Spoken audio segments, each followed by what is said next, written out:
Hello guys, welcome back to the channel. Appreciate you guys tuning in as always.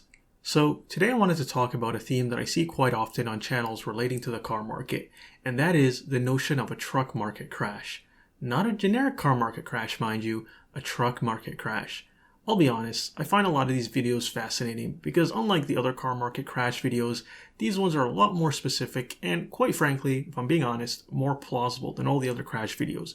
They're more plausible in a sense that if you go to any domestic brand seller, chances are you'll see rows and rows of unsold pickup trucks. Heck, you see that in a lot of Toyota dealers nowadays too. A lot of the times there'll be previous year models and there'll be huge discounts advertised on them. So the notion that the market could face a huge correction is not really far-fetched at first glance. So when you hear things like, there's a glut of inventory or that dealers are forced to make huge cuts or Stellantis cutting by 35% and that's going to crash the market, a lot of you guys will buy into that right away.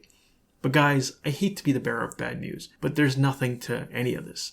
The truck market is where it was at last year. It's a greed-ridden, markup-ridden, low-quality, turbo-junk-ridden situation, and nothing is going to change. GM and Ford had successful years in 2024. The F-150 was the top-selling car last year.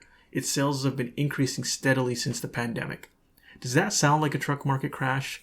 And this is where the problem lies. You see guys, plausible does not mean real. And we have to be real about the current state of the car market. It's expensive and it's overpriced. And there's no crash coming to save it. We're about to see the biggest truck market crash here in 2025 coming up. 2025. There are huge discounts to be had right now if you were to go to any dealership, whether it's Toyota, Nissan, GM, Ram, even Chevy. Dealers across the country overwhelmed by massive inventories of overpriced trucks are slashing MSRPs by as much as 35–40%. Truck prices have gone up considerably since 2019. The base trim for a Ford F-150 has gone up around 30% since 2019. And we're talking about the base trim. Most dealers I check don't even have a base trim of anything, let alone a truck. They either sell out quickly or have very low inventory to begin with. And if you find the base trim, they are generally riddled with markups. Heck, some companies like Ram are planning to discontinue their cheapest option altogether. So there are all kinds of strategies they're pulling to muddy the actual prices so that buyers come to these dealerships under the impression they can get a reasonably priced truck. But the truth is, as soon as you go into any of these dealers, you only see expensive stickers. You have to realize trucks are the forefront of the new margin strategy. Trucks are the highest margin units that automakers produce, and the higher the trim, the better the margin. On top of that, because it is so profitable, so as long as a certain number are bought, they can afford to have a large amount of unsold inventory. Now, I've been searching dealers in my local area and all across, and to be quite frank, I don't see much of a crash going on anywhere unless we are talking about last year's inventory.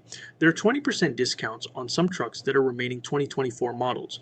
The cheapest I could find was around $40,000 on a 24 model that had an MSRP of $48,000 in some dealership in Phoenix. And by the way, this assumes that there won't be any add-ons or markups when you get there, which is questionable, but let me know if that is the case with you guys. But all this means is that there are some desperate dealers who can't get rid of their 2024 inventory. If a dealership sold all their 2024 inventory, their cheapest 2025 full-size truck is usually starting at $50,000. Now, I know a lot of you guys are going to mention Stellantis and their trucks. I covered Stellantis extensively on my channel, and for those of you who haven't watched those videos, here's the scoop. There have been a lot of rumors swirling around that Stellantis will be cutting MSRPs by 35% all across the board, including their trucks. Those are the rumors. Here is the reality. They are not making the type of cuts that are going to crash the market. They are only making the type of cuts that will help some of their struggling dealerships get rid of all the previous year inventory. And this is assuming their dealers take them. Stellantis dealers are by far some of the most greedy and delusional dealers in the industry. 60% of my local Stellantis dealers' inventory is from last year. And they're still charging markups and not giving much in terms of incentivized interest rates. So Stellantis is not going to save the truck market. They are too greedy and too delusional for that. The reality of the situation is that trucks embody what the auto market is becoming. It's about taking away all the cheaper option vehicles and replacing them with expensive alternatives, and then getting their customers to sign up for $1,000 or more monthly payments for 6 or 7 years while getting screwed with negative equity. And since most of those trucks won't last even 5 years, a lot of those customers will feel compelled to buy a new truck when the warranty is done. This means rolling over tons of negative equity and continue in an endless cycle of financial stress. And these automakers and dealers don't care. The days of keeping your loyal customers happy are gone. But guys, you don't have to be a victim of this greed. There will be struggling dealers in this kind of market. Find them and take advantage of them, especially on those previous year models. Now you might have to wait a few months, you might have to travel to another area, but that's the game you have to play in this new environment, where it's all about margin. It's all about bleeding out the few customers that can barely afford trucks dry, and that's the way it's going to be going forward. So don't passively be waiting for some market crash to lower prices. It's not happening.